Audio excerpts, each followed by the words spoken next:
গল্প মেঘমল্লারের অবগুণ্ঠনে। লেখনীতে সুমাইয়া তুলি। সূচনা পর্ব। তুমি নিশ্চয়ই সার্ভেন্ট, তো নিজের কাজ বাদ দিয়ে এখানে দাঁড়িয়ে আছো কেন? গম্ভীর পুরুষালী কণ্ঠে সামনে চোখ তুলে তাকালো আভিশা। চোখাচোখি হলো সামনের দাঁড়িয়ে থাকা অতি সুদর্শন সুপরিচিত পুরুষটার সাথে। শক্ত গম্ভীর মুখ করে এক হাত প্যান্টের পকেটে ঢুকিয়ে পুরুষটা তার দিকেই তাকিয়ে আছে, যার ফলে ব্লেজারের ভেতরে ইন করে পরা সাদা শার্ট দৃশ্যমান। পুরুষটার নীলবর্ণের চোখ জোড়া যেন জল জল করছে। তার অপর হাত জড়িয়ে পাশে দাঁড়িয়ে আছে শাড়ি পরিহিত এক রমণী। ঠোঁটে তার বাঁকা হাসি। এই রমণীকে চিনতে আভিশার ভুল হলো না এক বিন্দুও। এক সময়ের বেস্ট ফ্রেন্ড বলে কথা। এদেরকে দেখে তো মনে হচ্ছে অনেক ভালো আছে, অবশ্য ভালো থাকারই কথা, দিনশেষে তো প্রতারকাই জিতে যায়, ঠকে যায় ভালো মানুষেরা। বেশিক্ষণ তাকিয়ে থাকতে পারল না আভিশা এই প্রতারকদের দিকে, তাই চোখ নামিয়ে নিল। তখনই পুরুষটা আবার রাগী গলায় বলে উঠল, কি হলো, কথা কানে যায় না? এখানে দাঁড়িয়ে না থেকে নিজের কাজ করো। Serve food to the guests. কোন উত্তর না দিয়ে কঠিন চোখে, ঠোঁটে বিদ্রূপের হাসি নিয়ে তাকিয়ে থাকলে সামনে। তখনই পাশে থেকে একজন বলে উঠল, ভাই, তোমার কোথাও ভুল হচ্ছে।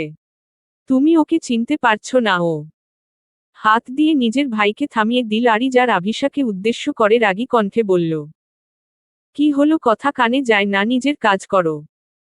নিজের সবচেয়ে প্রিয় মানুষটার কাছ থেকে এরকম কথা শুনে আভিশার মনের কোথাও না কোথাও একটু কষ্ট হলো, কিন্তু মুখে প্রকাশ করল না তা। একটু দূরে দাঁড়িয়ে থাকা ওয়েটারেসের কাছে গিয়ে জুসের ট্রে থেকে একটা গ্লাস নিয়ে সবটুকু পানীয় ছুঁড়ে মারল আরিজের মুখে, তারপর ফাঁকা গ্লাসটা সজোরে আছড়ে ফেলল মাটিতে। হুট করেই চারপাশে নীরবতা ছেয়ে গেল। পার্টিতে চলতে থাকা গান বন্ধ হয়ে গেল এক নিমিষেই। সকলে উৎসুক চোখে তাকিয়ে আছে তাদের দিকে। আরিজের ভ্রুজোড়া আপনা আপনি কুঁচকে গেল আভিশার কাণ্ডে। মুখে ফুটে উঠত রাগের আভাস। আপনার সাহস কি করে হয় আমার বাড়িতে দাঁড়িয়ে আমাকে সার্ভেন্ট বলার? এতদিন সবাইকে অনেক ছাড় দিয়েছি জন্য কি মাথায় চড়ে বসেছেন নাকি? এই শিকদার প্রপার্টির সত্তরের ওনার আমি, আমার সাথে গলা উঁচিয়ে কথা বলার আগে 100 বার ভাববেন মিস্টার শিকদার। সবাই যেন কয়েক মুহূর্তের জন্য থমকে গেল আভিশার কথা শুনে। হবারই কথা সহজ সরল সেই আভিশা যাকে সবাই চিনত, সে যে বিলুপ্ত হয়ে গেছে আজ থেকে কয়েক বছর আগেই, যেদিন তার প্রিয় মানুষটা এই দুনিয়া ছেড়েছে, তার হাত ছেড়েছে, সেদিন থেকেই তো সে কঠোর হতে শিখেছে। কিছুক্ষণ আগের কথা। দীর্ঘ 7 বছর পর নিজের বাড়িতে পা রাখল আভিশা। পুরো নাম আনায়রা শিকদার আভিশা। কতগুলো বছর পর নিজের চিরচেনা মানুষগুলোকে দেখবে সে। যদিও মানুষগুলো হয়তো তাকে দেখে খুশি হবে না। খুশি হবেই বা কি করে? তারা তো তাকে নির্বাসনে পাঠিয়েছিল তার করা একটা ভুলের জন্য। আদৌ কি তার কোন দোষ ছিল তাতে? ভাবতেই অবাক লাগে, একটা সময় সে এই বাড়ির প্রাণ ছিল। গাড়ি থেকে নেমে আভিশা বাড়ির সীমানায় দাঁড়িয়ে রাজকীয় আদলে তৈরি বাড়িটা দেখে নিল একবার। শিকদার ম্যানশন আজ সেজেছে নতুন সাজে, এই সাজ যেন এই বাড়ির সৌন্দর্য আরও বাড়িয়ে তুলেছে। সাজবে নাইবা কেন, বাড়ির বড় ছেলে তাদের কোম্পানির নতুন ব্রাঞ্চ খুলেছে বলে কথা। আভিশার ভাবনার ছেদ ঘটল পেছনে থেকে কেউ জড়িয়ে ধরায়। নায়রা আপু, কেমন আছো তুমি? আমি তো ভাবতেই পারছি না তুমি এসেছো। আভিশাও মেয়েটাকে জড়িয়ে ধরল। এটা তার ছোট চাচ্চু নিয়াজ শিকদার এর মেয়ে সাবিহা শিকদার। ভারী চঞ্চল একটা মেয়ে। যদিও মেয়েটাকে অনেক দিন পর সামনাসামনি দেখল সে। কত বড় হয়ে গেছিস তুই, বড় মা কোথায়? মেয়েটা অস্থির হয়ে তাকে ভেতরে টেনে নিয়ে যেতে যেতে বলল, ভেতরে তো চলো, বড় মা সকাল থেকে তোমার অপেক্ষায় আছে। অনেকটা আত্মবিশ্বাস নিয়ে বাড়ির ভেতর প্রবেশ করল আভিশা। তার মধ্যে আর আগের সেই চঞ্চল, ভীতু স্বভাবটা দেখা গেল না। চারদিকে চোখ বোলালো একবার, সবকিছু আগের মতোই আছে, শুধু বদলে গেছে তার চিরচেনা মানুষগুলো। তখনই আভিশার চোখ পড়ল পিচ কালার জামদানি পরিহিত সুন্দর এক মুখের পানে। এতগুলো বছরেও তার সৌন্দর্য যেন এক বিন্দু কমেনি। এনাকে দেখে কে বলবে ইনি 2 সন্তানের জননী? মহিলাটি তাকে দেখে এগিয়ে এসে জড়িয়ে ধরল। তুই এসেছিস নায়রা মা? কতদিন পর তোকে দেখলাম, আজ যদি আমি অসুস্থ না হতাম তুই কখনোই আসতি না, তাই না? আভিশাও আবেগাপ্লুত হয়ে জড়িয়ে ধরে বলল, এভাবে বলো না বড় মা, তুমি তো জান আমি কেন আসিনি। আর তাছাড়া এবার তো আমাকে আসতেই হতো। আভিশাকে নিজের কাছ থেকে ছাড়িয়ে বললেন, অত কিছু জানি না, এখন থেকে আমার মৃত্যুর আগ পর্যন্ত তুই এই বাড়িতেই থাকবি। অনেক সহ্য করেছি সকলের এসব বাড়াবাড়ি, আর না। এমন সময় পেছনে থেকে ভেসে এলো এক নারী কণ্ঠ। ও এখানে কি করছে? সকলে পেছনে তাকাতেই সামনে থাকা মানুষটাকে দেখে আভিশার চোখ ছলছল করে উঠল, অস্পষ্ট স্বরে আওড়ালো, আম্মু। ঠিক কতদিন পর দেখল এই মুখটা। অনেক কষ্টে নিজেকে আটকালো সে, আর ভেঙ্গে পড়বে না। আচ্ছা, মায়েরা কি এত পাষাণ হয় নাকি শুধু তার মাই এরকম? তার ভাবনার মাঝেই আয়রা রহমান গম্ভীর কণ্ঠে বললেন, আপা, তুমি ওকে এখানে কেন নিয়ে এসেছো, তাও আবার আজকের দিনে? আজ আরিশের জন্য কত বড় একটা দিন, ও রেগে যাবে জানতে পারলে। মায়ের কথায় আভিশার ঠোঁটে খেলে গেল এক তাচ্ছিল্যের হাসি। হয়তো সে আগে থেকেই জানতো এমন কিছুই বলবেন আয়রা রহমান।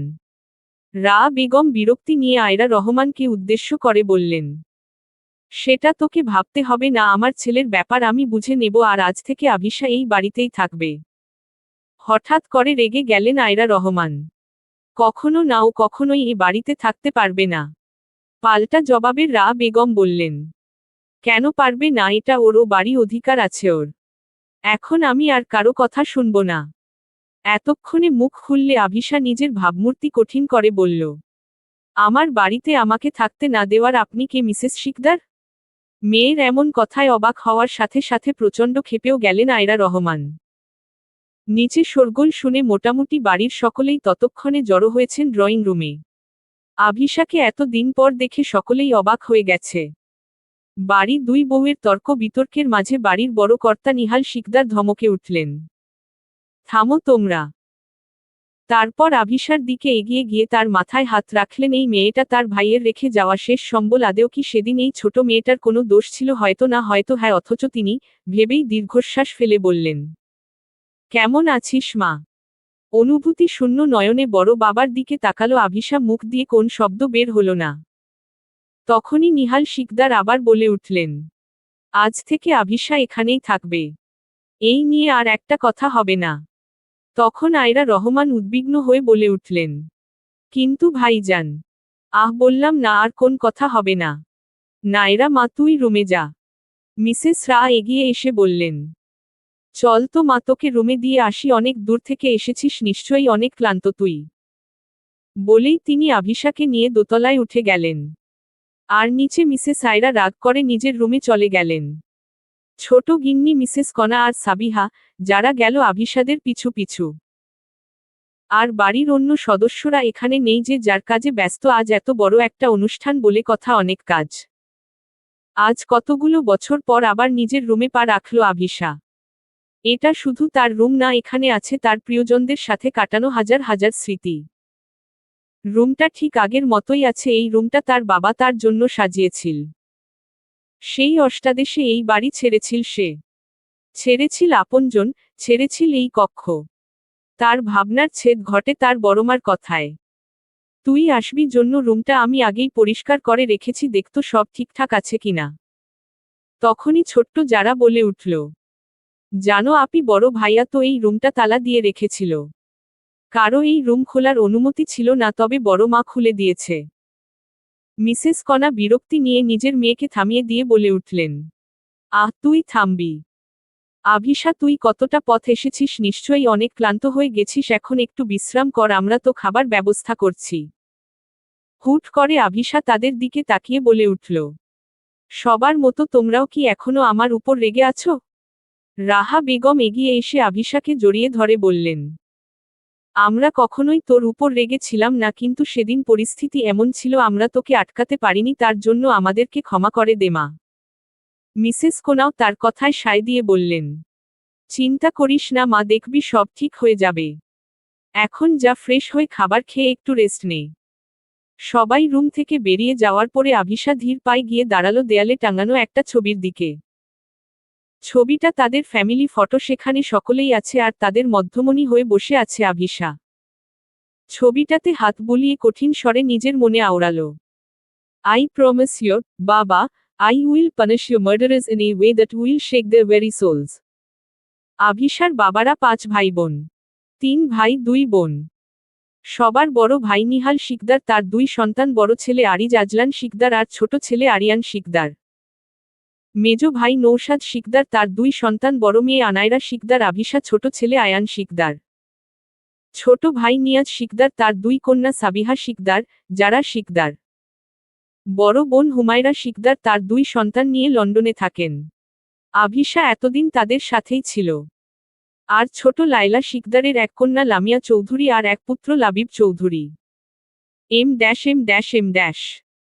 সন্ধ্যায় পুরো শিকদার বাড়ি কানায় কানায় পরিপূর্ণ নামিদামি মানুষ দিয়ে। অফিসের কর্মচারী থেকে শুরু করে বড় বড় বিজনেসম্যান সকলেই উপস্থিত রয়েছে সেখানে। আসলে আজকে কোম্পানির নতুন ব্রাঞ্চ ওপেনিং এর খুশিতে একটা পার্টির আয়োজন করা হয়েছে। কিন্তু আভিশা এই বাড়িতে আসেনি, তার উদ্দেশ্য যে ভিন্ন। আভিশা উপরেই ছিল, পার্টিতে আসতে চায়নি, তবে বড় মা জোর করে পাঠিয়েছে এখানে। তার পরনে ব্ল্যাক কালারের একটা গাউন, যা তার ফার্সা শরীরে সুন্দর মানিয়েছে, আর কাঁধ সমান চুলগুলো একপাশ করে রেখেছে। অনেক দিন পর আভিশা এরকম কোন অনুষ্ঠানে এসেছে। কিন্তু যাকে ঘিরে এই আয়োজন, সেই আরিজ এখনো অনুষ্ঠানে উপস্থিত হয়নি। সকলের চোখই তাকে খুঁজে চলেছে। সকলের সাথে আভিশার চোখ দুটোও তাকে খুঁজছে, আবার নিজের এই আচরণের জন্য নিজের উপর প্রচণ্ড রাগ হচ্ছে। এমন সময় তার পাশে এসে দাঁড়াল কেউ। আভিশা পাশে তাকিয়ে মানুষটাকে দেখে খুশি হয়ে গেল। কারণ এই বাড়ির এই একটা মানুষের সাথে তার নিয়মিত যোগাযোগ ছিল। লোকটা আর কেউ নয়, তার বড় আব্বুর ছোট ছেলে আরিজের ছোট ভাই আরিয়ান শিকদার। ভাইকে দেখে অভিমানী কণ্ঠে আভিশা বলল, ভাইয়া, তুমি আমায় নিতে গেলে না কেন? বোনের কথায় আরিয়ান মুখটা ছোট করে উত্তর দিল, সরি বনু, তুই রাগ করিস না, আসলে ভাইয়ের একটা কাজে আটকে গেছিলাম। আর কিছু বলার আগেই হালকা শোরগোল শোনা গেল। সবার দৃষ্টি সিঁড়ির দিকে, কারণ সেখান থেকে নেমে আসছে অতি সুদর্শন পুরুষ আরিজ আজলান শিকদার। পরনে তার হোয়াইট শার্ট, তার ওপর ব্ল্যাক ব্লেজার, যা তার বিশাল দেহে পারফেক্টলি ফিট হয়ে আছে। চোখ ছুঁই ছুঁই, লম্বা চুলগুলো জেল দিয়ে সেট করা। আভিশার চোখ তার দিকেই আটকে আছে। ঠিক কত দিন পর দেখল সে এই লোকটাকে। আগে এই বাড়িতে যদি সবচাইতে কেউ তাকে বেশি ভালোবাসত, সেটা আরিজ ভাইয়া, আর এখন সবচাইতে বেশি ঘৃণাও হয়তো এই লোকটাই করে। হঠাৎ করে দুইজনের দৃষ্টি মিলে গেল, আর আভিশা অজানা কারণে তার চোখ নামিয়ে নিল। তার ভাবনার মাঝেই সামনে তাকিয়ে দেখল আরিজ নিচে নামতেই শাড়ি পরিহিত এক রমণী তার বা হাতটা জড়িয়ে ধরল। মেয়েটাকে চিনতে একটু অসুবিধা হলো না আভিশার। মেয়েটা তার ছোট ফুপির মেয়ে লামিয়া। অবশ্য তার আরও একটা পরিচয় আছে, সে তার এক সময়ের সোকল্ড বেস্ট ফ্রেন্ড। কিন্তু বর্তমানে তাকে দেখে একটা কথাই আভিশার মাথায় আসছে, প্রতারক। তার ভালোবাসার মানুষটাকে ছল করে কেড়ে নেওয়া প্রতারক। বর্তমান নিজের রুমে এসে একের পর এক জিনিস ভাঙছে আভিশা। রাগে তার সারা শরীর কাঁপছে। ড্রেসিং টেবিলের উপর থেকে সবকিছু একটানে ফেলে দিয়ে দুই হাতে ভর দিয়ে আয়নার দিকে তাকানো সে। কিছুক্ষণ নিষ্পলক চোখে নিজের দিকে তাকিয়ে থেকে করে অট্টহাসিতে মেতে উঠল সে। হুট করে থেমেও গেল। আর কল্পনা করল তার আগে সত্তাকে। আগের আভিশা হলে এতক্ষণ কি করত? হয়তো ফুপিয়ে ফুপিয়ে কান্না করত। কিন্তু সে আর আগের আভিশা নেই। তার চোখের পানি ফেলা এত সহজ নয়। তারপর ঠোঁট বাঁকিয়ে ফোনটা নিয়ে কল করল কাউকে। ওপর পাশ থেকে ফোনটা ধরতেই গম্ভীর কণ্ঠে বলে উঠল, I want to see everyone at Shikdar Mansion by tomorrow morning. অপর পাশ থেকে শুধু শোনা গেল, ওকে ম্যাম। ফোন কেটে দিয়ে ঠোঁট বাঁকিয়ে হেসে আভিশা বলে উঠল, আসল খেলা তো আগামীকাল থেকে শুরু হবে ডিয়ার শিকদার মেনশন এর নিবাসীরা। এম। পার্টি শেষে নিজের রুমের ডিভানে গা এলিয়ে শুয়ে আছে আরিজ। তার পাশেই একটা ফাইল নিয়ে দাঁড়িয়ে আছে রুশান। 1 ঘন্টা হয়েছে সে একটা সাইনের জন্য তার স্যারের পাশে দাঁড়িয়ে আছে। কিন্তু তার স্যারের কোন হেলদোল নেই, চোখ বুজে শুয়ে আছে, ঘুমিয়ে পড়ল নাকি। এই ভেবে আর একবার ডেকে উঠল রুশান, স্যার, এই ফাইলটা। হুট করে চোখ মেলে তাকালো আরিজ। চোখ দুটো তার লাল হয়ে আছে, কে জানে ঘুমিয়ে পড়েছিল নাকি। হুট করে চিন্তিত কণ্ঠে বলে উঠল, বুঝলে রুশো, মনে হচ্ছে বাঘিনী খেপেছে। সাবধানে থাকতে হবে এবার। না জানি কখন আবার কামড়ে দেয়। স্যারের কথার আগামাথা কিছুই না বুঝতে পেরে প্রশ্ন করল রুশান, কার কথা বলছেন স্যার? ম্যামের কথা? দীর্ঘ শ্বাস ফেলে আরিজ করুণ কণ্ঠে বলল। সে ছাড়া আর কার কথা বলবো বলো? চাইছিলাম ওকে এসব থেকে দূরে রাখতে, কিন্তু যা হোক, বাদ দাও। তোমার ম্যাম এখন এক প্রকারের বিপজ্জনক বিক্রিয়া বানাতে চলেছে, আর আমরা হলাম সেই বিক্রিয়ার দর্শকায়ন। তাই আমাদের চুপ থাকাই শ্রেয়, বুঝলে?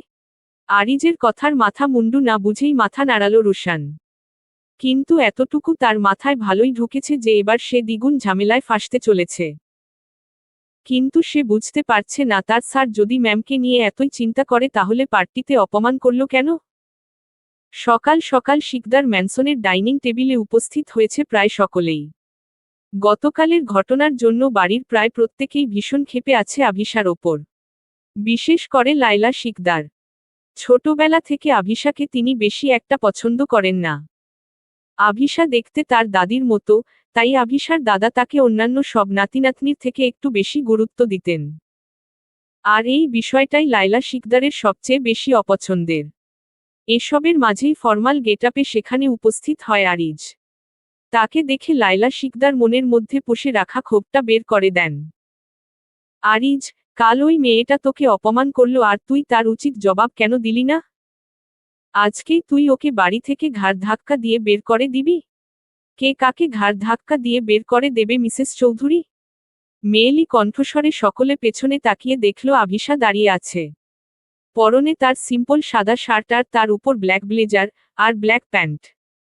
কাঁধ সমান চুলগুলো ছেড়ে দেওয়া। দেখেই বোঝা যাচ্ছে অফিস গেটআপ। সকলে অদ্ভুত দৃষ্টিতে তার দিকে তাকিয়ে আছে। আরিজের ভ্রু জোড়াও সংকুচিত হলো তাকে দেখে। তার অবশ্য দুটো কারণ আছে। প্রথমত, আভিশা কখনোই এরকম পোশাক পরত না, তাই সকলে তাকে এই পোশাকে দেখে অবাক হয়েছে। আর দ্বিতীয়ত, অফিস গেটআপে আভিশা যাচ্ছেটা কোথায়? সবাইকে নিজের দিকে অদ্ভুতভাবে তাকিয়ে থাকতে দেখে আভিশা পুনরায় শুধাল। কি হলো, উত্তর দিচ্ছেন না কেন মিসেস চৌধুরী? মিসেস লায়লা ক্ষিপ্ত কণ্ঠে আয়রা রহমানকে উদ্দেশ্য করে বলে উঠলেন। এই মেয়েকে তুমি কোন শিক্ষা দিতে পারোনি মেজো ভাবি? দেখো কিভাবে তর্ক করছে আমার সাথে। বড়দের সাথে কিভাবে কথা বলতে হয় সেটাও ভুলে গেছে। আয়রা রহমান অসন্তোষ দৃষ্টিতে মেয়ের দিকে তাকালেন একবার, তারপর দৃষ্টি ফিরিয়ে ছেলেকে খাওয়ানোয় মনোযোগ দিলেন। 16 বছর বয়সী আয়ান বোনের দিকে তাকালো একবার। তার মুখ দেখেই বোঝা যাচ্ছে সে বোনের সাথে কথা বলতে ইচ্ছুক, কিন্তু মায়ের জন্য তা পারছে না। আভিশা সেদিকে একবার তাকিয়ে তাচ্ছিল্য হেসে চেয়ারে বসতে বসতে মিসেস লায়লাকে উদ্দেশ্য করে ব্যঙ্গাত্মক কণ্ঠে বলল। কাকে কি বলছেন মিসেস চৌধুরী? শিক্ষা দিতে হলে তো বাচ্চাদেরকে কাছে রাখতে হয়, দূরে ঠেলে দিলে তো তারা বেয়াদব হবেই। সবাই তো আর আপনার মতো না। মিসেস লায়লা কিছু বলতে যাবেন, তার আগেই আরিজের পাশের চেয়ারে বসা লামিয়া বলে উঠল। আভিশা, তোর মনে হচ্ছে না তুই আম্মুর সাথে একটু বেশি বাজে ব্যবহার করছিস? আভিশা ভীষণ শান্তভাবে ঘাড় বাঁকিয়ে লামিয়ার দিকে তাকিয়ে বলে উঠল। ও রিয়েলি? আমার এখন কি তোর মতো একটা মেয়ের থেকে শিখতে হবে আমি কার সাথে কেমন ব্যবহার করব? আভিশার কথায় আরিয়ান মুখ চেপে হেসে ফেলল। লামিয়া একবার সেদিকে তাকিয়ে রাগে ফুঁসে চেয়ার থেকে উঠে দাঁড়িয়ে বলল। What do you mean by তোর মতো মেয়ে? আরিজ, তুমি কিছু বলছো না কেন? আভিশা তার কথার কোন প্রতিউত্তর না দিয়ে খাওয়ায় মনোযোগ দিল। ভাবখানা এমন যেন চারপাশে কিছুই ঘটেনি। আরিজ খাওয়ার ফাঁকে আর চোখে একবার তাকালো তার দিকে। তারপর আবার নিজের খাওয়ায় মনোযোগ দিল। লামিয়া আবার কিছু বলতে গেলে নিহাল শিকদার তাকে থামিয়ে বলে উঠলেন। আহ, থামো তো তোমরা। চুপচাপ খাবার খাও। ডাইনিং টেবিলে এত কথা কিসের? ভাইয়ের কথায় মিসেস লায়লা অসন্তোষ প্রকাশ করে বললেন। এখন আমাদেরকে কেন থামতে বলছেন ভাইজান? এতক্ষণ যে এই মেয়েটা আমাকে আর আমার মেয়েকে অপমান করলো তখন তো কিছু বললেন না। ছোটদের সাথে কি এখন তুমিও ছোট হতে চাইছো, লায়লা? চুপচাপ ব্রেকফাস্ট করো। মিসেস লায়লার এমন ব্যবহারে বড় আর ছোট গিন্নি প্রচণ্ড বিরক্ত। এক পর্যায়ে মিসেস রা কথা ঘোরাতে বলে উঠলেন। নায়রা মা, তুই কি আজকে কোথাও যাবি? আভিশার খাওয়া প্রায় শেষ। তাই টাওয়াল দিয়ে মুখ মুছে কিছু বলতে উদ্ধত হবে তার আগেই বাড়িতে প্রবেশ করল 20-25 জন কালো পোশাকধারী লোক। দেখেই বোঝা যাচ্ছে এরা কারো পার্সোনাল বডিগার্ড। আর তাদের সাথে একটা বিদেশিদের মতো দেখতে ছেলে হাতে কিছু ফাইল নিয়ে হুড়মুড় করে এসে দাঁড়ালো আভিশার সামনে। Sorry ma'am for being late. আসলে আমরা কালকে লাস্ট ফ্লাইটে রওনা দিয়েছি তাই লেট হয়ে গেছে। শান্ত কণ্ঠে তার দিকে তাকিয়ে আভিশা জবাব দিল। It's okay, rain. এরা কারা নায়রা? নিয়াজ শিকদারের কথায় পেছনে তাকিয়ে দেখল ডাইনিং এ বসা প্রত্যেকেই তার দিকে উৎসুক দৃষ্টিতে তাকিয়ে আছে। আভিশা সেসবে পাত্তা না দিয়ে বলে উঠল, ও অ্যারেন আমার পি এ, আর ওরা সবাই আমার পার্সোনাল বডিগার্ড। বুঝতেই তো পারছ, চারিদিকে এত শত্রু, না জানি কে আবার কখন হামলা করে বসে। শেষের কথাটা মিসেস লায়লা আর লামিয়ার দিকে তাকিয়ে বলল আভিশা। আর আজ থেকে আমি অফিসে জয়েন করছি। আভিশার এই কথায় যেন অসন্তোষের ছায়া দেখা গেল এখানে বসা কিছু মানুষের মুখে। মিসেস লায়লা তো বলেই উঠলেন, কেন, মেয়ে মানুষের আবার অফিসে কি কাজ? নিয়াজ শিকদারও বোনের কথায় সায় দিয়ে বলে উঠলেন, সেটাই নায়রা, তোমার অফিসে যাওয়ার কি দরকার? আমরাই তো সবটা সামলে নিচ্ছি। আভিশা সকলের দিকে একবার তাকিয়ে কঠিন কণ্ঠে বলে উঠল, কি বলো তো ছোট আব্বু, আমার অবর্তমানে 12 ভূতে সবকিছু খেয়ে যাচ্ছে তো। আমার সম্পত্তির এত অপচয় আবার আমি সহ্য করতে পারি না। তাই আজকে থেকে জয়েন করব। আভিশার কথায় মিসেস লায়লা আর লামিয়া অনেক ভয় পেয়ে গেল। আরিজের নাম খাটিয়ে তো তারা কোম্পানি থেকে অনেক টাকা নিয়েছে। আভিশা সেসব জেনে গেলে তো অনেক সমস্যা হয়ে যাবে। তাই লামিয়া আবার বলে উঠল, আরিজ, তুমি এই মেয়েকে কিছু বলছো না কেন? আরিজ বিরক্তি নিয়ে একবার লামিয়ার দিকে তাকিয়ে গম্ভীর কণ্ঠে বলে উঠল, এখানে আমার কিছু বলার নেই। কোম্পানির 70 ওনার ও। এক কথায় বলতে গেলে কোম্পানিটা ওরই। তাই আইনত আমরা ওকে এখানে বাধা দিতে পারি না। আরিজের কথায় সবার মুখটা চুপসে গেল, এটা সত্যি কথাই। আভিশার দাদা মিস্টার আদিব শিকদার কাউকে না জানিয়েই তার মোট সম্পত্তি 70 আভিশার নামে করে দিয়েছেন। যা সকলে জানতে পেরেছিল আভিশার 18তম জন্মদিনে। আভিশা কারো সাথে আর কোন কথা না বলে বেরিয়ে গেল অফিসের উদ্দেশ্যে। তার কিছুক্ষণ পর বাকিরা বেরিয়ে গেল অফিসের উদ্দেশ্যে। না জানি আজ আবার অফিসে কি হয়। এম শিকদার গ্রুপ অব ইন্ডাস্ট্রিজের মেইন ব্রাঞ্চে এসেছে আভিশা। বর্তমানে সে তার বাবার কেবিনে বসে আছে। এই কোম্পানি বানাতে তার বাবার অবদান যে অপরিসীম। নিহাল শিকদারের এসবে বেশি আগ্রহ না থাকায় নৌশাদ শিকদারকেই ছোট থেকে সামলাতে হয়েছে তার বাবার ব্যবসা। অবশ্য এতে সাথ দিয়েছে তার ছোট ভাইও। আভিশা বাবার সাথে যে কত শতবার এখানে সে এসেছে তার হিসাব হয়তো তার নিজের কাছেও নেই। কত মধুর স্মৃতি আছে এখানে তার বাবার সাথে, তা ভাবতেই তার চোখের কোনায় ভিড় জমাল অশ্রুকণা। বাবার চেয়ারটা একবার হাত দিয়ে স্পর্শ করল। তারপর পাশে দাঁড়িয়ে থাকা অ্যারেনকে উদ্দেশ্য করে বলল, আগামী 10 মিনিটের মধ্যেই সকল সিনিয়র এমপ্লয়ি আর ক্লায়েন্টদেরকে আমি মিটিং রুমে দেখতে চাই, রেন। ওকে, ম্যাম। একবার আভিশার দিকে তাকিয়ে বাহিরে চলে গেল অ্যারেন। আভিশাকে সে চেনে 5 বছর থেকে। লন্ডনে হুমায়রা শিকদারদের পারিবারিক ব্যবসায় যুক্ত হয়েছিল আভিশা। আর শুরু থেকে নিজের যোগ্যতা প্রমাণ করেছিল সে। অ্যারেন তখন বেকার হয়ে ঘুরে বেড়াত লন্ডনের রাস্তায় রাস্তায়। হঠাৎ একদিন সে চোখে পড়ে যায় আভিশার। অ্যারেনের যোগ্যতা না থাকা সত্ত্বেও আভিশা তাকে অফার দেয় নিজের পি এ হওয়ার বদলে শর্ত রাখে তার প্রতি বিশ্বস্ত থাকার। ব্যাস, আর কি অ্যারেনকে আর পেছনে ঘুরে দেখতে হয়নি কখনো। বিশাল মিটিং রুম কানায় কানায় পরিপূর্ণ মানুষ দিয়ে। অসময়ে মিটিং রুমে সকলকে ডেকে আনায় সকলে এক প্রকার বিরক্ত আবার ভীত।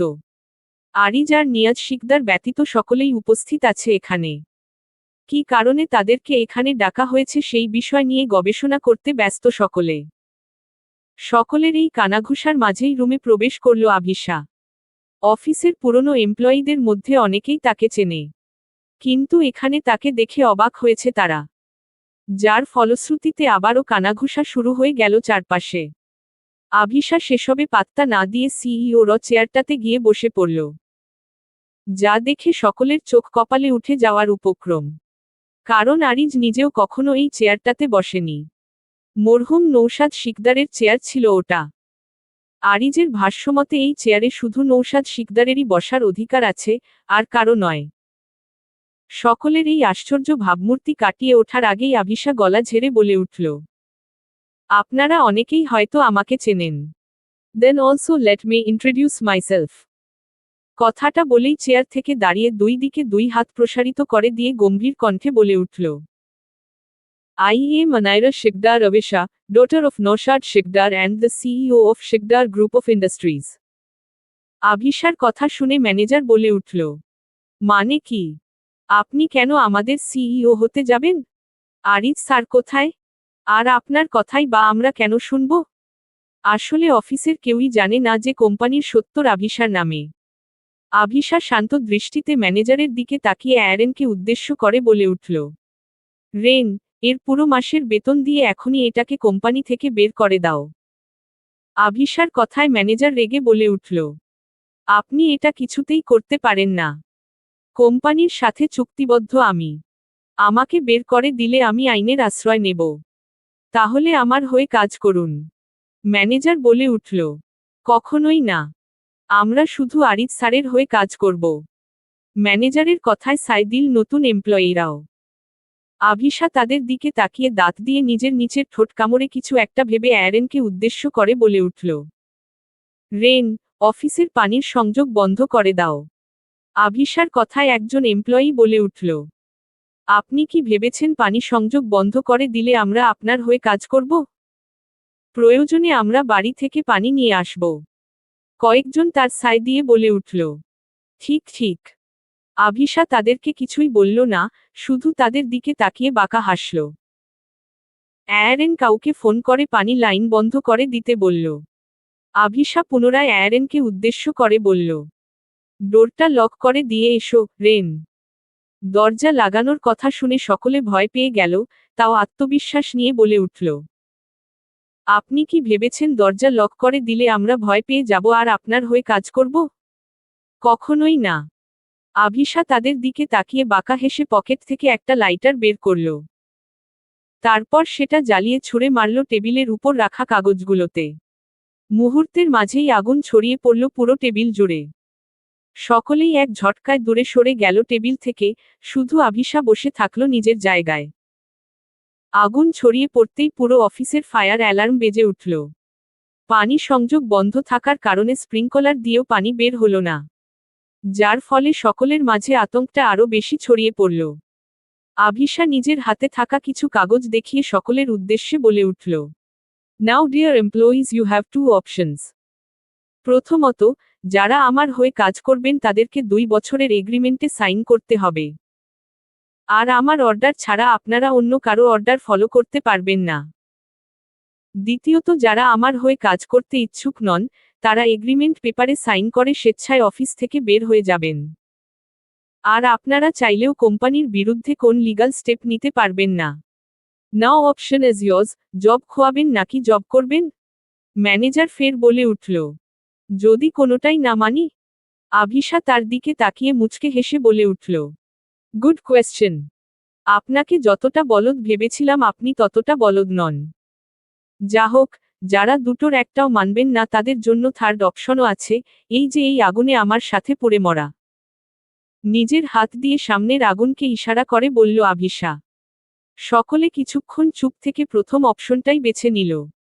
এত মোটা অঙ্কের বেতনের চাকরি খোয়ার শখ থাকে কারি বা থাকে।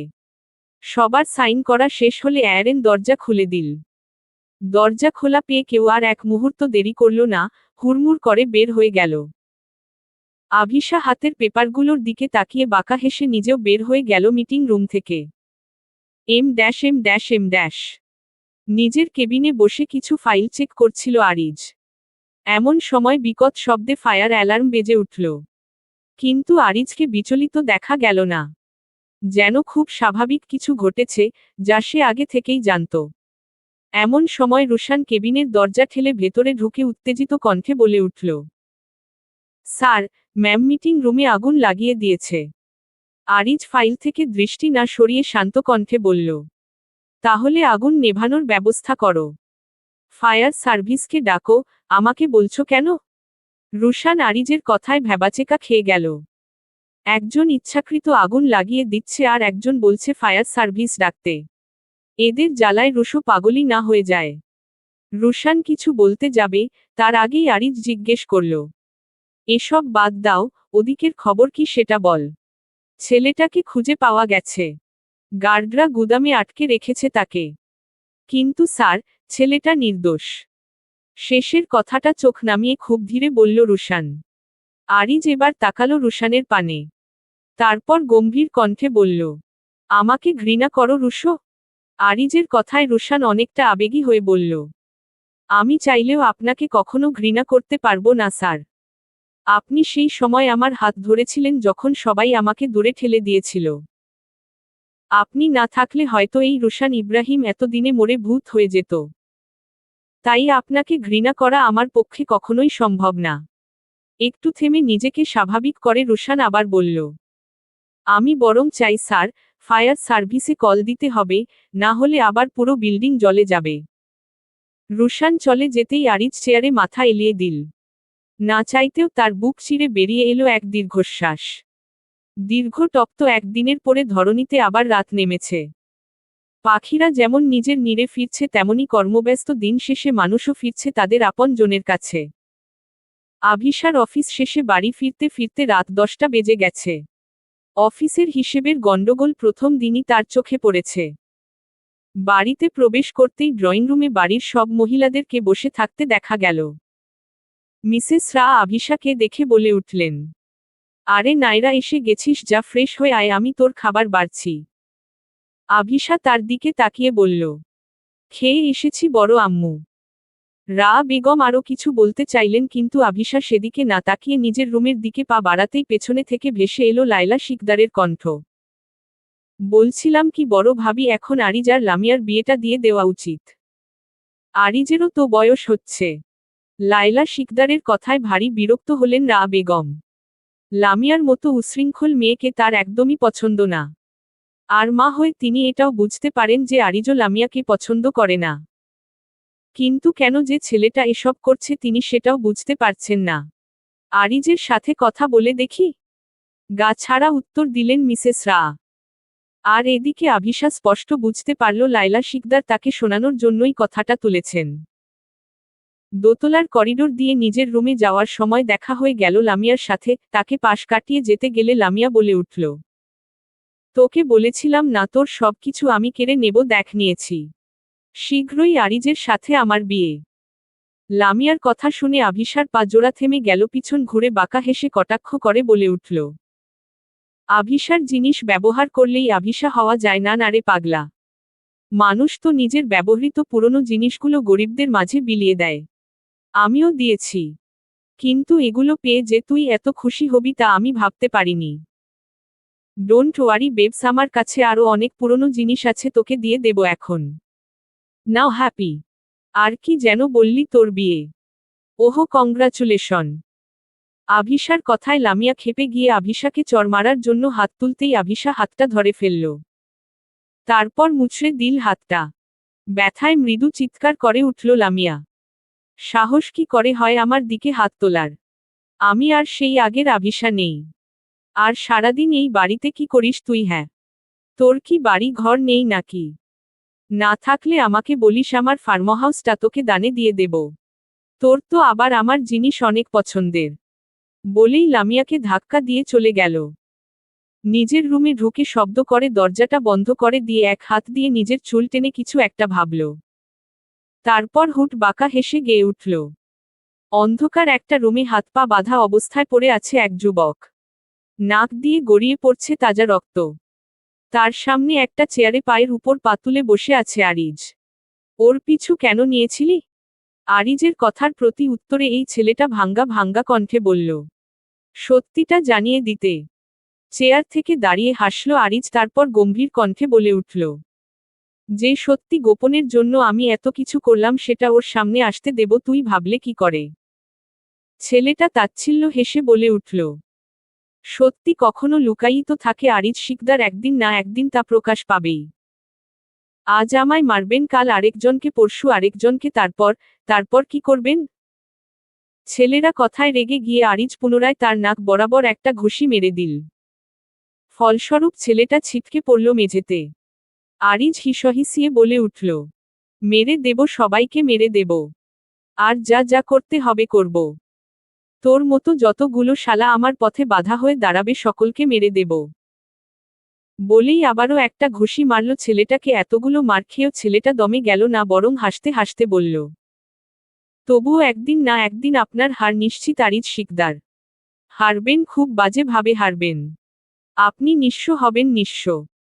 ছেলেটার কথায় যেন আরিজের মাথায় রক্ত উঠে গেল। একের পর এক লাথি মারতে থাকলো ছেলেটাকে।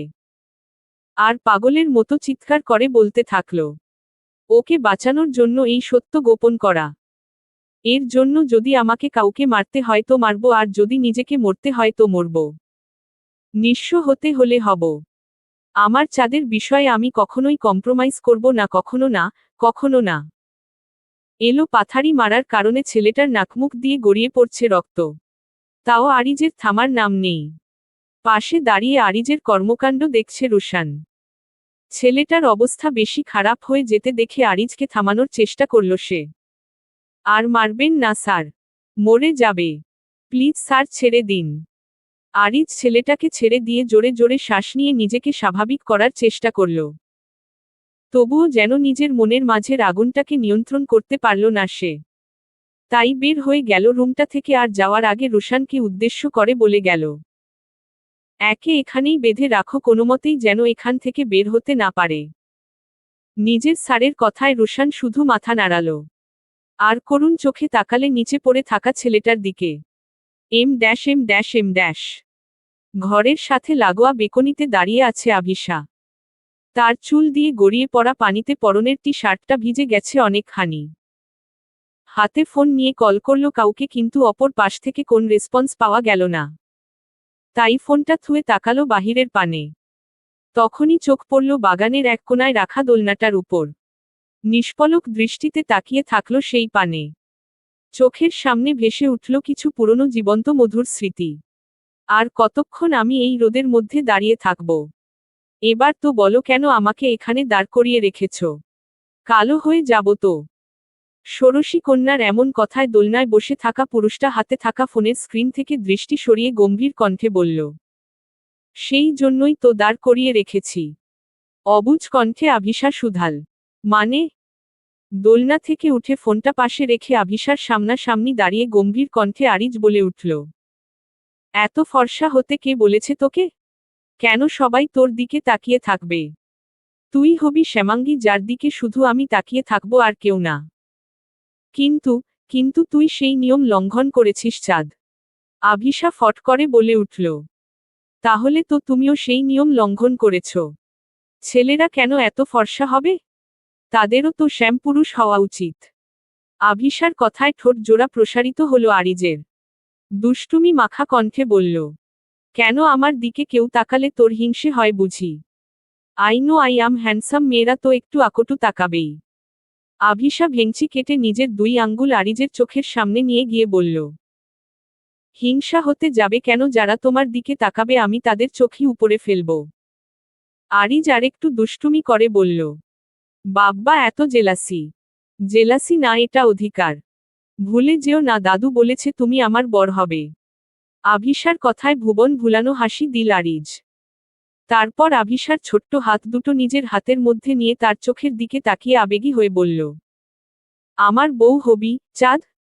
আভিশা আরিফের চোখের দিকে তাকিয়ে মুচকি হেসে অবুঝ কণ্ঠে বলে উঠল, হবে তো। আরিজ নিষ্পলক দৃষ্টিতে তাকিয়ে থাকল প্রেয়সীর চোখের দিকে। যেন সময়ও থেমে গেছে তার এই প্রেম নিবেদনে। ধ্যান ভাঙল আভিশার কথায়, কিন্তু একটা শর্তে, আমাকে গান শোনাতে হবে রোজ। আরিজ হেসে মাথা নুয়ে বলল, যথা আজ্ঞা মহারানী। তাহলে শোনাও এখনই। মাথা নাড়িয়ে উত্তর দিল আভিশা, হুম হুম। আরিজ আভিশাকে টেনে দোলনায় বসিয়ে নিজেও বসল তার পাশে। তারপর আভিশার চোখের দিকে তাকিয়ে গলা ছেড়ে গেয়ে উঠল, আমি হব রাত আর তুই হবি চাঁদ। জোছনা, এ ঘর আমাদের। তুই হলে রোদ, আমি রংধনু হই। ছিল সে শহর আমাদের। ভুলে যেতাম কোলাহল, বুঝে নিতাম সবই বল। ছিল রোজের চলাচল আমাদের। ফোনের কর্কশ শব্দে বাস্তবে ফিরে এলো আভিশা। চোখের কোণে জমা জলটাকে অগ্রাহ্য করে ফোনটা হাতে তুলে নিল। হুমায়রা শিকদার কল ব্যাক করেছেন। লন্ডনে এখন 4:30 বা 5টা বাজে। হুমায়রা শিকদার ফজরের নামাজের জন্য উঠেছেন এখন।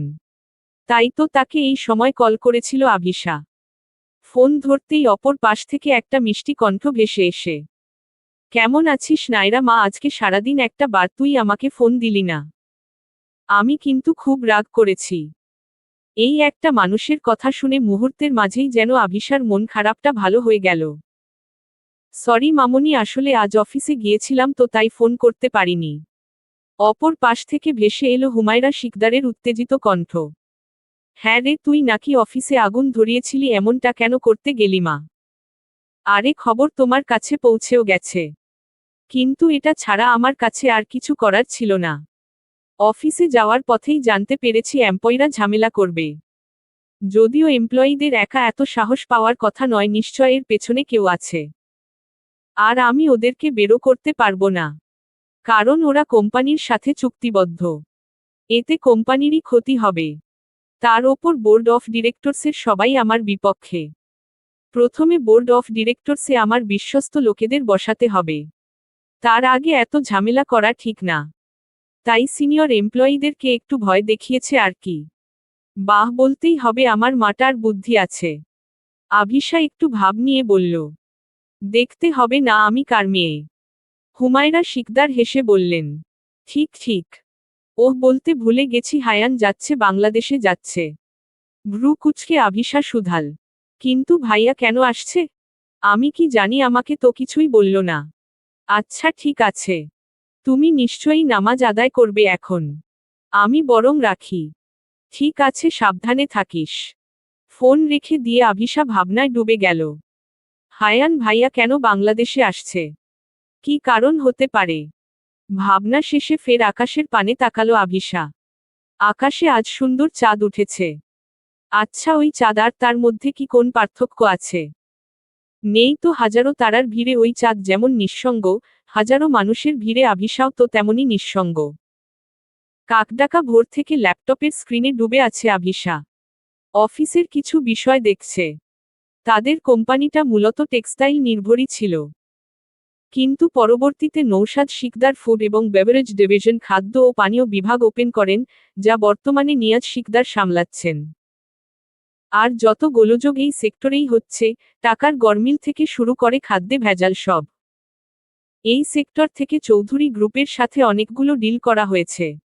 সেই অনুযায়ী অনেক টাকাও নিয়েছে চৌধুরী গ্রুপ। কিন্তু কাজের কাজ শূন্য। আর এই চৌধুরী গ্রুপের মালিক মাহমুদ চৌধুরী আর কেউ নন, লায়লা শিকদারের স্বামী। দরজায় নক হওয়ার শব্দে স্ক্রিন থেকে মুখ তুলে আভিশা। ল্যাপটপটা বন্ধ করে চোখের চশমাটা খুলে রেখে পা বাড়াল দরজার পানে। দরজা খুলে দিয়ে দেখতে পেল আরিয়ানের হাস্যোজ্জ্বল মুখ। আভিশা তাকে দেখে মুচকি হেসে জিজ্ঞেস করল, আরে ভাইয়া তুমি? ভেতরে এসো। আরিয়ান হাতে থাকা দুটো ফাইল আভিশার দিকে এগিয়ে দিয়ে বলল, আরে না, আজ ভার্সিটি যেতে হবে, ক্লাস আছে। এলাম তোকে এই ফাইল দুটো দিতে। অফিসে শুধু এই দুটোই পেয়েছি, বাকিগুলো ভাইয়ার কাছে আছে। ভাইয়ার কাছ থেকে কি এনে দেব?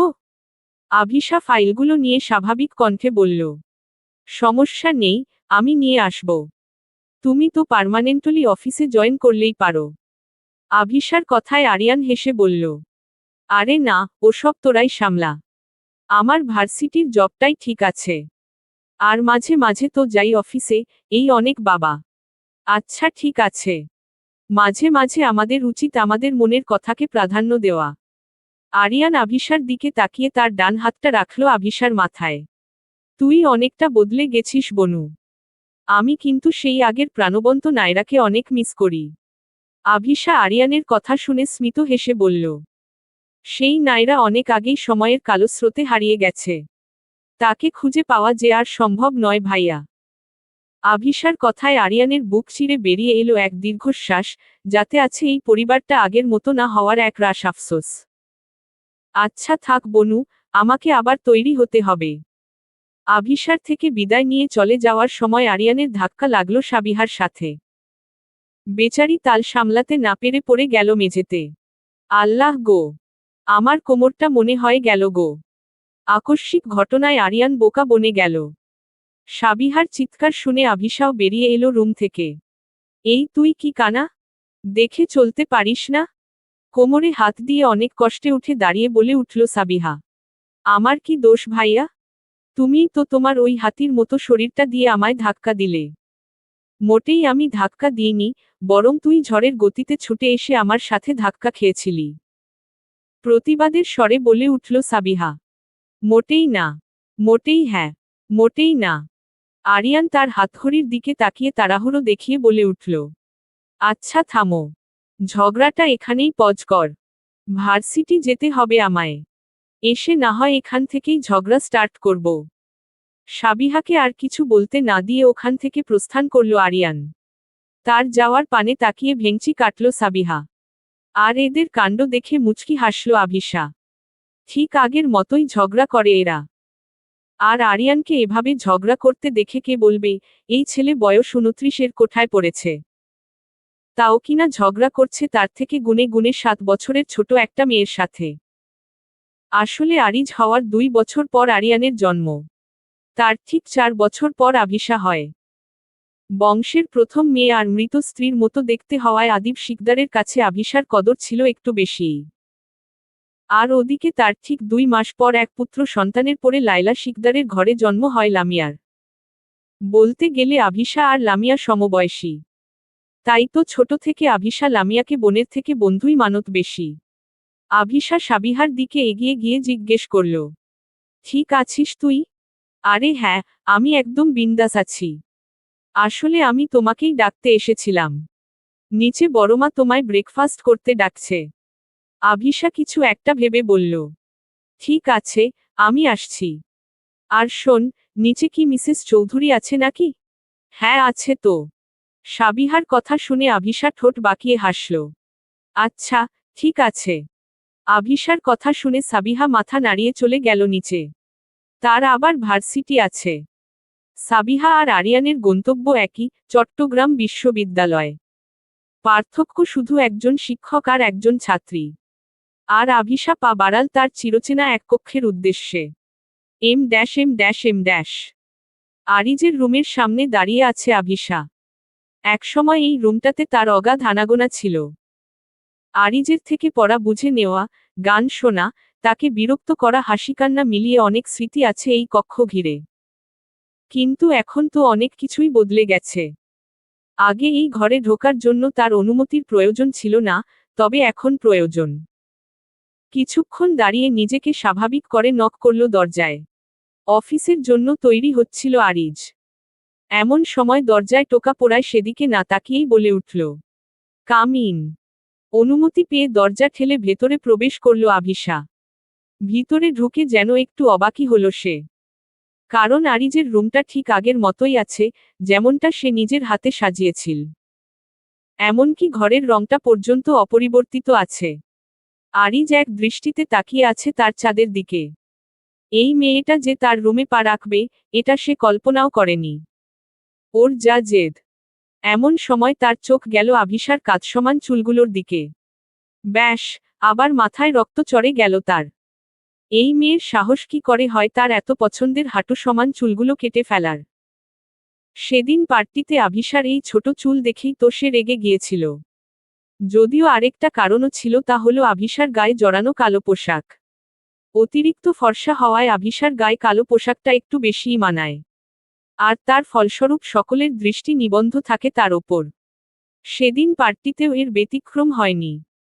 ক্লায়েন্ট থেকে শুরু করে বিজনেস পার্টনার সবার দৃষ্টি ছিল আভিশার দিকে। যা আরিজের রাগ আরও বাড়িয়ে দেওয়ার জন্য যথেষ্ট ছিল। তাই তো ইচ্ছে করে আভিশাকে রাগিয়ে দিয়েছিল, যাতে সে পার্টি ছেড়ে চলে যায়।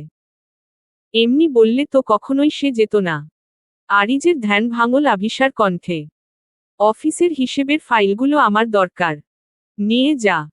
তুই তো জানিসই আমি ফাইল কোথায় রাখি। ভীষণ স্বাভাবিক কণ্ঠে বলল আরিজ। তার কথায় তাচ্ছিল্যময় এক হাসি ফুটে উঠল আভিশার ঠোঁটে, যা চোখ এড়াল না আরিজের। আগের দিন বাঘে খেয়েছে, মিস্টার শিকদার। এই নতুন আভিশা জানে না আপনি কোথায় কি রাখেন, আর তার জানার বিন্দুমাত্র আগ্রহও নেই। তাই ভালো হয় আপনি বের করে দিন। আমার সময় নষ্ট হচ্ছে। আরিজ আভিশার দিকে একবার তাকিয়ে ক্লোজেটের ড্রয়ার থেকে দুটো ফাইল আর একটা পেনড্রাইভ বের করে আভিশাকে দিয়ে বলল, এই ফাইলগুলোয় রিসেন্ট কিছু দিনের হিসেব আছে, আর বাকিটা এই পেনড্রাইভে আছে। ঠিক আছে। আভিশা ওগুলো নিয়ে চলে যাওয়ার জন্য পা বাড়াতেই পেছনে থেকে ভেসে এলো আরিজের গম্ভীর কণ্ঠস্বর। চুল কেন কেটেছিস, চাঁদ? চাঁদ সম্বোধনে আভিশার পা দুটো থেমে গেল। অভিমানী হতে চাইল মন, কিন্তু নিজের মনকে সায় দিল না আভিশা। সে আর দুর্বল হতে চায় না। কঠোর মুখভঙ্গি নিয়ে পেছনে ঘুরে আরিজের চোখে চোখ রাখল। সাথে সাথেই তার বাদামি বর্ণের চোখগুলো মিলিত হলো আরিজের সমুদ্রনীল বর্ণের চোখগুলোর সাথে। চোখে চোখে যেন অনেক কথা বলতে চাইল তারা, কিন্তু সময় হলো না। তার আগেই আভিশা কাটকাট গলায় বলল, প্রথমত, এই নামে ডাকার অধিকার আপনি অনেক বছর আগেই হারিয়েছেন, মিস্টার শিকদার। আর দ্বিতীয়ত, আমার পার্সোনাল ব্যাপারে কারো ইন্টারফেয়ার করা আমি পছন্দ করি না। আভিশার কথায় বাঁকা হাসল আরিজ। এই আরিজ আজলান শিকদারকে অধিকার দিতে হয় না, সে ছিনিয়ে নিতে জানে। আভিশা আরিজের মতো করেই বলল, এই আনায়রা শিকদার আভিশার কাছ থেকে অধিকার ছিনিয়ে নেওয়া এত সহজ নয়। তার মতের বিরুদ্ধে তার চুলও কেউ স্পর্শ করতে পারবে না। আর আপনার এই অধিকারবোধ না হয় আপনি আপনার উডবি ওয়াইফ লামিয়ার জন্য তুলে রাখুন। আর কোনো বাক্য ব্যয় না করে রুম থেকে বের হয়ে গেল আভিশা। সে প্রস্থান করতেই আরিজ অদ্ভুত কণ্ঠে বলে উঠল, অধিকার, অধিকার, অধিকার, হ্যাঁ, তোর উপরে এই পৃথিবীতে সব থেকে বেশি যদি কারো অধিকার থেকে থাকে, সেটা আমি, চাঁদ। তোর উপর তোর নিজের যতটা না অধিকার আছে, তার দ্বিগুণ অধিকার আছে আমার। আর রইল তোকে স্পর্শ করার কথা, আমি ব্যতীত অন্য কেউ তোর একটা চুল স্পর্শ করার স্পর্ধা দেখালে এই পৃথিবী থেকে তার নামনিশান মিটিয়ে দেব। শেষের কথাটা হাত মুষ্টিবদ্ধ করে ভীষণ হিংস্র আর উগ্র হয়ে বলে উঠল আরিজ। সে ব্যতীত তার চাঁদকে অন্য কেউ স্পর্শ করবে এটা ভাবতেই যেন তার চোখগুলো জ্বলে উঠল। Em dash em dash em dash. একদম রেডি হয়ে নিচে নামল আভিশা। তাকে দেখে ড্রয়িং রুমে বসে থাকা লায়লা শিকদার মুখ বাঁকালেন। আভিশা তার দিকে তাকিয়ে ক্রূর হাসল। বলা বাহুল্য, 12 মাসের 6 মাসই লায়লা শিকদার বাপের বাড়িতে থাকেন। আর সাথে থাকে তার মেয়ে। তার সাথে কোন কথা না বলে বসে পড়ল ব্রেকফাস্ট করতে। বাড়ির প্রায় সকলের খাওয়া হয়ে গেছে অনেক আগেই, তাই তারা এখানে উপস্থিত নেই। একজন সার্ভেন্ট আভিশাকে খাবার বেড়ে দিয়ে আবার রান্নাঘরে গেল। আয়রা রহমানের শরীরটা আজকে আবার খারাপ করেছে। স্বামী হারানোর পর থেকে তিনি সুস্থ থেকেছেই বা কদিন। তাই তার জন্য স্যুপ বানাচ্ছেন রা বেগম। আর তাকে হেল্প করছে সার্ভেন্টরা। এর মধ্যেই বাসায় প্রবেশ করল অ্যারেন।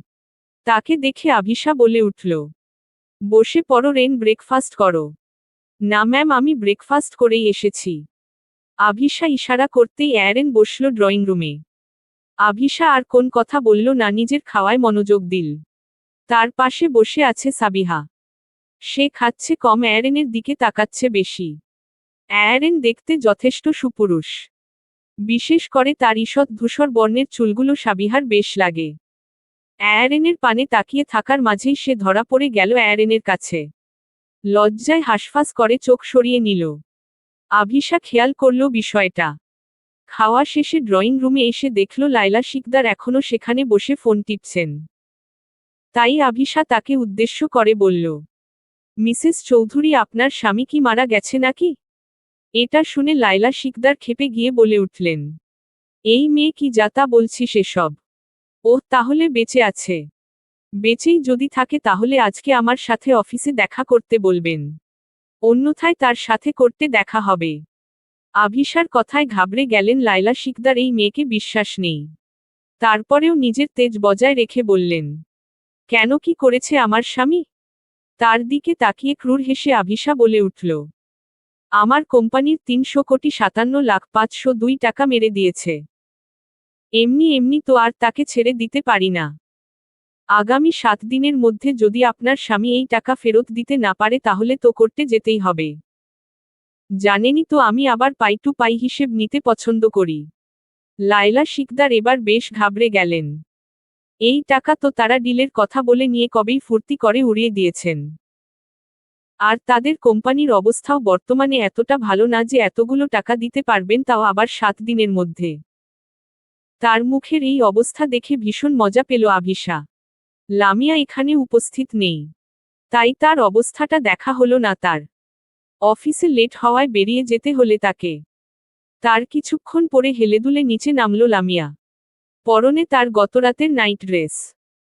সেই নিচে নামতে লায়লা শিকদার তাকে টেনে এক সাইডে নিয়ে গিয়ে চাপা রাগ দেখিয়ে বললেন, এত বেলা অবধি না ঘুমিয়ে আরিজকে বিয়ের জন্য মানাতে পারছিস না? আভিশা হুমকি দিয়ে গেছে কোম্পানি থেকে নেওয়া সব টাকা সে ফেরত চায়, এখন আরিজই আমাদের শেষ ভরসা। লামিয়া অসহায় কণ্ঠে বলল, আমি কি চেষ্টা করছি না নাকি? কিন্তু আরিজ ভাইয়া তো আমায় পাত্তাই দেয় না। সেদিন পার্টিতে হাত ধরেছিলাম জন্য অনেক রাগ করেছে। বলেছে নেক্সট টাইম তাকে ধরলে আমার হাত কেটে ফেলবে। মেয়ের কথা শুনে কপাল চাপড়ালেন লায়লা শিকদার। তার মেয়েটা কোন কর্মের না? এর জায়গায় অন্য কেউ থাকলে এতদিনে বিয়ে করে আরিজের বাচ্চার মা হয়ে যেত। অথচ তার মেয়ে না, তাকেই কিছু করতে হবে। এভাবে বসে থাকলে চলবে না। চলবে। গল্পটা কেমন লাগলো জানাবেন ও সাবস্ক্রাইব করতে ভুলবেন না প্লিজ।